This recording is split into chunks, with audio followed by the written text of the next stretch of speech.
Ser podcast. The world's best restaurant 2024 is disfrutar.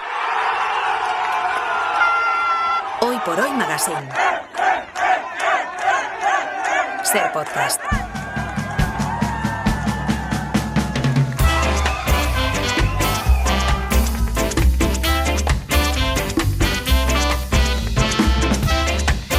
Dice la Real Academia de la Lengua que compartir es tener alguien o algo en común con otra u otras personas y disfrutar, percibir o gozar los productos y utilidades de algo. Pero gastronómicamente, tanto compartir como disfrutar son más que dos verbos. Al menos tres cocineros y una ambición infinita. Pau Arenós, crítico gastronómico y director de la web Cata Mayor del periódico. En disfrutar han conseguido un raro hito, que tres socios sean también tres amigos. Personas tan distintas y con tantas opciones privadas en sus vidas, como Oriol, como Mateu y como Eduard, consiguen crear un monumento a la creatividad, porque es alta escuela, es alta competición, es llegar lo más lejos que las mentes permitan.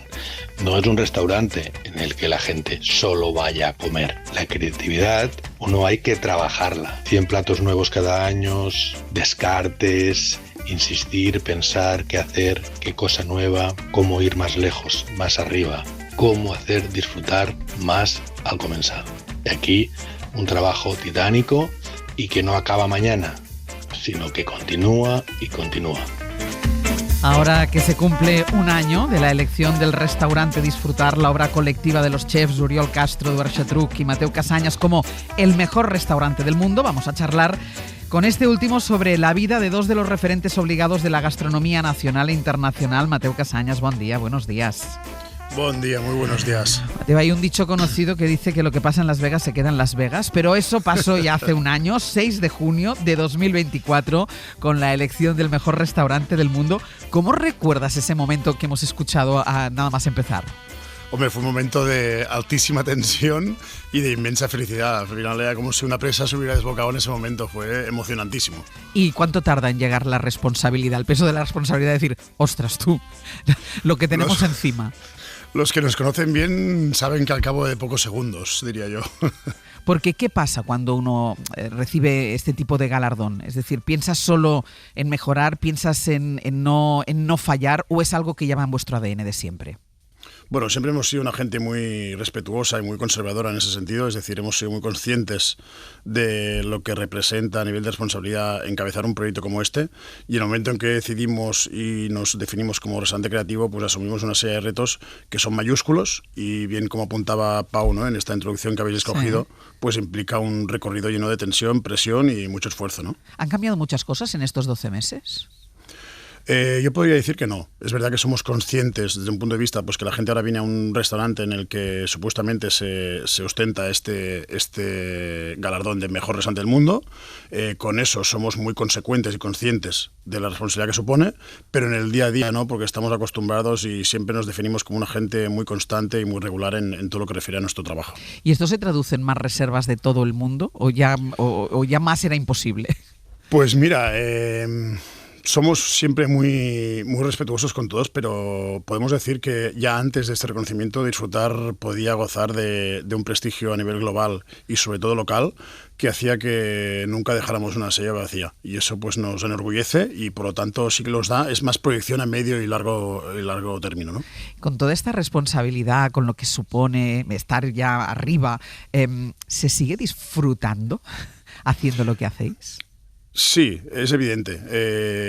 Un tipo de trabajo como este no lo haces si no te apetece, si no te sale de dentro y si la pasión es quizá la piedra angular que lo mueve todo, ¿no? Es verdad que la presión hay que aprender con el tiempo, con los años, así lo hemos hecho, a llevarla y sopesarla lo justo y necesario para que te incite a ir más allá. Pero no es un condicionante en el día a día, al revés. El día a día lo que te llena es pues la gente joven que tiene ganas de aprender, de sumarse al proyecto, descubrir nuevos productos, encontrar nuevos caminos y al final eso es lo que hacemos básicamente nosotros, ¿no? Mateu, y compartiendo los tres que, ostras, yo no sé por qué aquí a veces vienen muchas bandas musicales que acaban hartos los unos de los otros. Claro, o sea, los tres todo el rato, ¿eso cómo se gestiona? Bueno, es intenso. Al final pasamos un buen periodo de tiempo, alrededor de unos 15 años ya trabajando bajo esta presión en el proyecto del Bulli, con Ferran, Juli y Albert, ¿no? Sí. Allí nos conocimos los tres y pudimos pulir y marcar muchas diferencias entre ambos, pero es verdad que después de estos 13 años ya de proyecto propio, con compartir y ahora con disfrutar, pues nos sentimos cómodos así y sinceramente tenemos una clave, creemos que es poner siempre por encima el proyecto delante de las personas, ¿no? ¿Discutís mucho? Lo necesario. O sea, discutimos porque somos capaces de hablarnos con total sinceridad. Y esa es una de las claves, creemos, súper buenas que nos ayuda a que no haya jugarretas escondidas ni nada por el estilo, sino que nos hablemos siempre cara a cara. Todo empieza, y tú ya lo nombrabas algunos años antes, en tu caso cuando llegas al Bulli en 1997, un lugar tan emblemático como ese, pero la complicidad con Uriol y con Eduard, ¿cómo surge? Porque por ahí pasa mucha gente y ahí sois muchos trabajando. Bueno, yo creo que es un poco consecuencia pues de que fuimos las tres personas que llegamos hasta el 2011, ¿no? Que es cuando Ferran decidió bajar persiana, y eso hizo pues que en ese momento de pseudo vacío viéramos pues la necesidad de quitarnos una espina que era qué pasaría si tuviéramos un proyecto propio, ¿no? Y en eso pues nos decidimos conjurarnos los tres y ahí arrancamos en Cadaqués en el año 2012. Mira, la fecha que tú decías, el 30 de julio de 2011. Dentro de unos minutos el que fuera considerado mejor restaurante del mundo, el Bulli, va a celebrar una cena de despedida a la que asisten 50 privilegiados, la mayoría amigos y compañeros de profesión de Ferran Adrià. Tras la cena a medianoche se tocarán las campanadas. ¿Qué supuso para ti ese cierre? Entiendo que ya os ibais preparando, no sé con cuánta anticipación os lo comunicaron, pero ¿qué supuso el cierre del Bulli? Mira, ahora mismo se me ha puesto la piel de gallina de recordarlo, de verdad. Bueno, fue intenso, fue un restaurante que cambió. Es que tenemos que acordarnos que la cocina española, evidentemente por legado, por tradición, por historia, y después porque lo sucedió principalmente en el Bulli en los años 90 y 2000, cambió el paradigma de la cocina mundial. O sea, hubo un antes y un después de lo que pasó en Cala Montjoy, en Rosas, y eso hay que tenerlo muy presente y no tenemos que olvidarnos. Y es que nosotros, hoy en día, como muchos otros compañeros, estamos bebiendo de esas fuentes, ¿no? Y es muy importante tenerlo presente. Entiendo que hubo un día en que llegó Ferran y dijo: tancaré. Sí, ¿no? Tanku, eso dijo. Bueno, nos explicó, realmente estuvo muy bien, hizo una reunión con todo el grupo, con todo el equipo base, por decirlo así, y nos explicó pues que sí, que cerraba el restaurante, pero que abría la puerta de otro proyecto, que era el Bulli Foundation. Sí. Y ahí estuvimos nosotros trabajando pues unos años y bueno, pues cuando estuvo la cosa, creímos nosotros por responsabilidad que habíamos cerrado el restaurante, habíamos encaminado el proyecto posterior y demás, pues decidimos dar un paso al costado y empezar nuestro propio camino desde cero. O sea, en ese momento del cierre, en ese momento que recordábamos ahora, ese 30 de julio de 2011, vosotros no habíais pensado todavía en vuestro proyecto. Absolutamente no. O sea, Compartir, que es el primero que hicimos un poco más casual y demás, nació en septiembre de 2011 en Istambul, en un viaje de trabajo que hicimos, 3 meses después de haber cerrado ya el Bulli, y ahí fue donde nos surgió un poco la inquietud esa de qué haríamos en un camino propio. Y disfrutar no abrió puertas hasta el año 2014, diciembre. O sea, fue sentados en una cena o donde fuera, tomando una caña, una cerveza, y sí empezamos nosotros. Pues así fue, Ángels. Mira, teníamos Santa Sofía de vistas. Estábamos en un hotel los tres trabajando y estábamos sentados en la terraza, como has dicho tú, tomándonos una cervecita a eso de la noche, y con Santa Sofía de fondo decidimos, pues vamos a dar el paso. Pues venga, pues vamos, pues así lo hicimos. Y claro, pero una cosa es trabajar para otro o a las órdenes de otro, y otra cosa es ya tu propio proyecto. Eso yo entiendo que también da un poco de vértigo. Bueno, muchísimo, y hay que... Porque el Bulli erais todos, es evidente, pero el Bulli era Ferran. Correcto, era Ferran, y bueno, poniendo en situación, ahora estamos en 2025, ¿no? Nos vamos a 2011, lo que pasaba en el Bulli, lo que dictaba Ferran era palabra de Dios, como el que dice, ¿no? Sí. Y despegarse de esa fuerza gravitatoria, magnética, ¿no? Pues que creaba el universo Bulli, tampoco fue nada fácil, fue complejo, intenso, pero teníamos ganas de explorar nuestro propio camino y así lo hicimos. ¿Y gestionar? ¿Sabíais gestionar?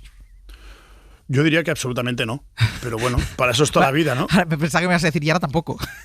No, yo creo que ahora podemos decir pues que más o menos lo podemos gestionar bien. Lo que sí que teníamos una cosa muy clara al principio, o dos básicamente, y es que queríamos hacer un camino absolutamente libre, y eso nos obligaba a que nos manteniéramos los tres muy juntos, muy unidos y sin aceptar ayuda de cualquier tipo de fuera, y en ese sentido también pues mantener un espíritu muy crítico con todo aquello que hacíamos, ¿no? Y creo que hemos sido capaces de darle una personalidad a nivel empresarial al grupo, pues también dice mucho de cómo somos nosotros tres, ¿no? Y un poco es también seguir porque hubierais podido, es verdad que empezasteis con compartir, que es más casual, pero luego habéis hecho lo que habéis hecho en Disfrutar, que es una brutalidad. Un poco con la idea de queríamos seguir la estela del Bulli, es decir, queríamos seguir como un spin-off.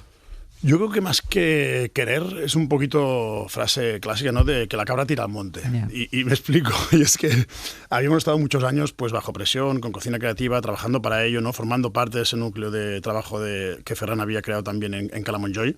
Y cuando hicimos el paso en Cadaqués, pues poco nos dimos cuenta que nos gustaba trabajar de una cierta forma con el cliente, con el producto, con los equipos, con la gente que nos seguía.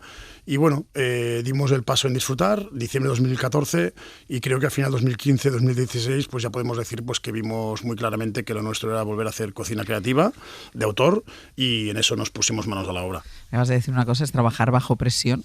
¿Qué es peor, la presión de Ferran o la presión de uno mismo?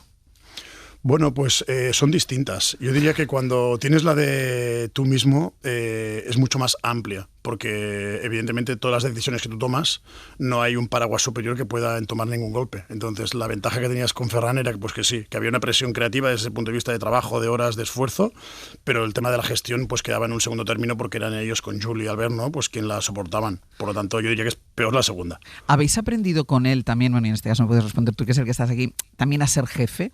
Es decir, hay un modelo de liderar equipos, no digo ser jefe, pero sí de liderar equipos que ejercía Ferran, que vosotros también habéis trasladado a vuestro proyecto.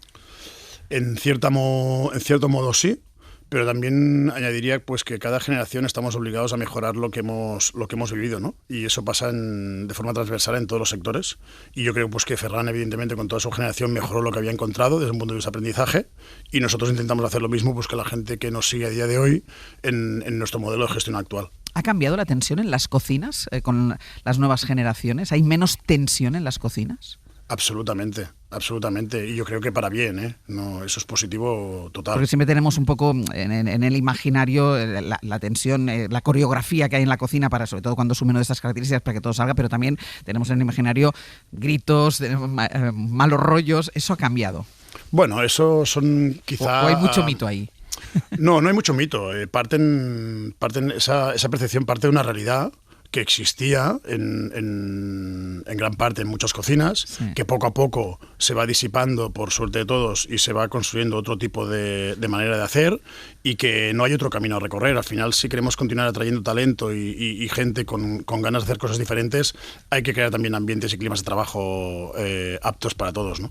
Mira, puede sorprender que 3 chefs que vienen además de un sitio como el Bulli no sucumban en una ensalada de egos por controlar lo que se hace en un restaurante. Fíjate lo que decía en el podcast Golden Circle un compañero, amigo y socio, Uriol Castro, al respecto. ¿Por qué nos juntamos los 3? Y decimos, porque nos juntamos 3, y nos ha preguntado, ¿por qué no 2? Y digo, 2 se pelean, 3 hay más buen equilibrio y hay un consenso siempre, ¿no? 2 chocan, ¿eh? 2 sí. Cuando hay un desacuerdo, cuidado, ¿eh? 3, pues hay más consenso.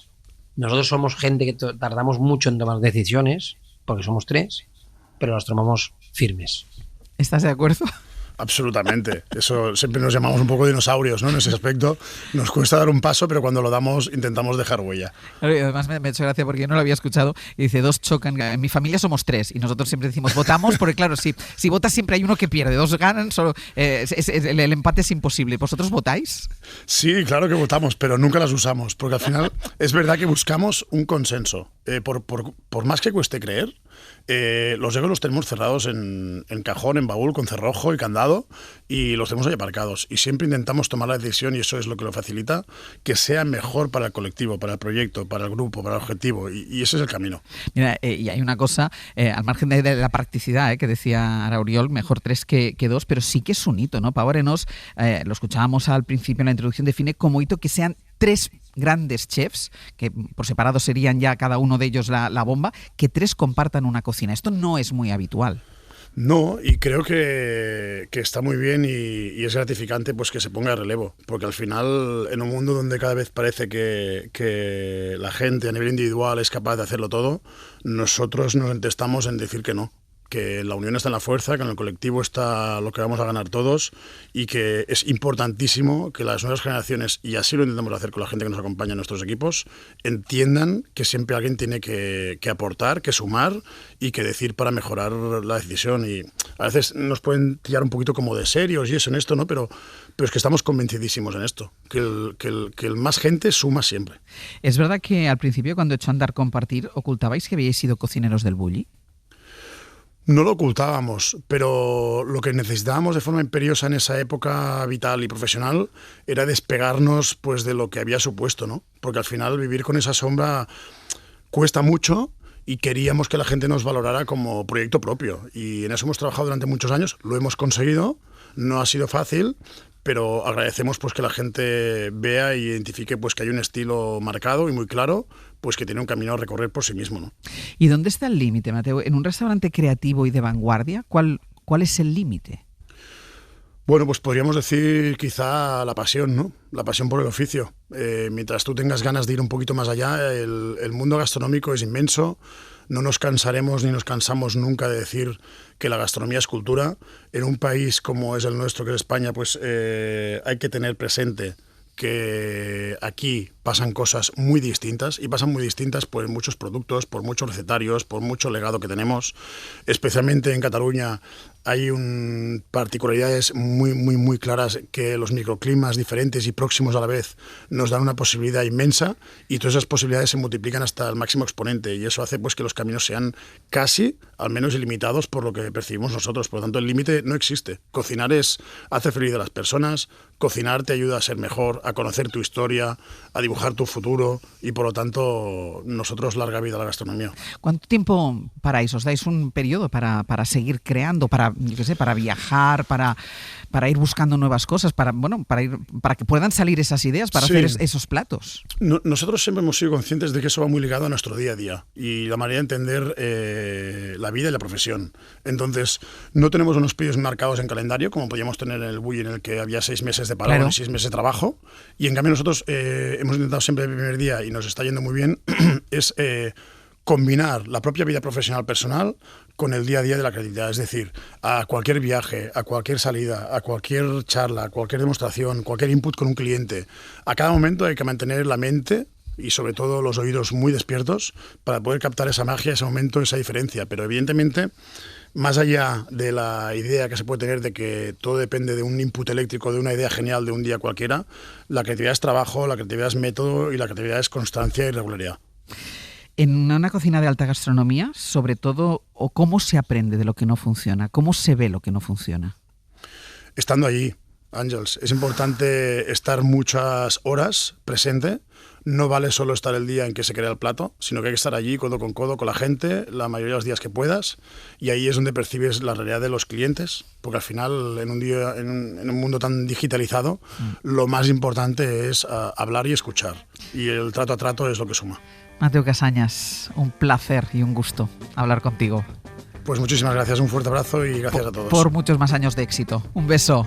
Gracias, adiós. Para no perderte ningún episodio, síguenos en la aplicación o la web de la SER, Podium Podcast o tu plataforma de audio favorita.